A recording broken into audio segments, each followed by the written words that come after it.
Hello friends, welcome back to Rashmi's kitchen. ಇವತ್ತು beetroot rasam recipe ನೋಡೋಣ. ಇದಕ್ಕೆ ಸಣ್ಣಗೆ ಹೆಚ್ಚಿರೋಂಥ ಬೀಟ್ರೂಟ್ನ ಕುಕ್ಕರ್ಗೆ ಹಾಕ್ಕೊಳ್ತಾ ಇದ್ದೀನಿ. ಅದಕ್ಕೆ 2 ಲೋಟ ನೀರು ಹಾಕಿ 2 ವಿಷಲ್ ಕೂಗಿಸ್ಕೊಳ್ಳೋಣ. ಈಗ ಬೀಟ್ರೂಟ್ ಬೆಂದಿದೆ, ಇದನ್ನು ಸೋಸ್ಕೋಬೇಕು. ನೋಡಿ, ಬೆಂದಿರೋ ಬೀಟ್ರೂಟ್ನ ಪಲ್ಯ ಮಾಡ್ಕೊಳ್ಳೋದು, ಹಾಗೆ ಅದರಲ್ಲಿ ಬಂದಿದ್ದ ರಸನ ಬೀಟ್ರೂಟ್ ರಸಮ್ಗೆ ಉಪಯೋಗಿಸಬೇಕು. ಈಗ ನೋಡಿ ಎಷ್ಟು ಹದವಾಗಿ ಚೆನ್ನಾಗಿ ಬೆಂದಿದೆ. ನೋಡಿ ರಸ ಏನು ಕಲರ್ಫುಲ್ ಆಗುತ್ತೆ ಗೊತ್ತಾ ರಸಮ್ ಇದು. ಇದಕ್ಕೆ ಖಾರಕ್ಕೆ ಮೆಣಸು, ಜೀರಿಗೆ, ಬೆಳ್ಳುಳ್ಳಿ, ಈರುಳ್ಳಿ, ಟೊಮೆಟೊ, ಕರಿಬೇವು, ಕೊತ್ತಂಬರಿ ಇಷ್ಟನ್ನು ಗ್ರೈಂಡ್ ಮಾಡಿ ಪೇಸ್ಟ್ ಮಾಡ್ಕೋಬೇಕು.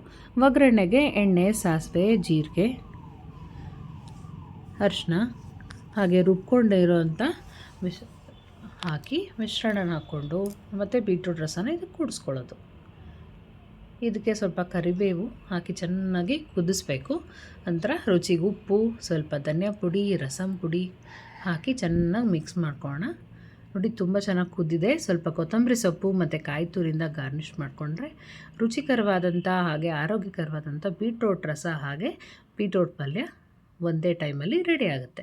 ಇದನ್ನು ವೈಟ್ ರೈಸ್ ಜೊತೆಗೆ ಬೀಟ್ರೂಟ್ ರಸಮ್ನ ಹಾಕ್ಕೊಂಡು ತಿಂದರೆ ತುಂಬಾ ರುಚಿಕರವಾಗಿರುತ್ತೆ, ಹಾಗೆ ಆರೋಗ್ಯಕ್ಕೂ ಒಳ್ಳೆಯದು.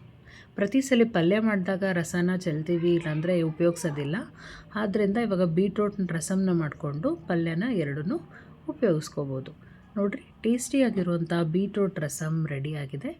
ನೀವು ಒಮ್ಮೆ ಟ್ರೈ ಮಾಡಿ. Thanks for watching.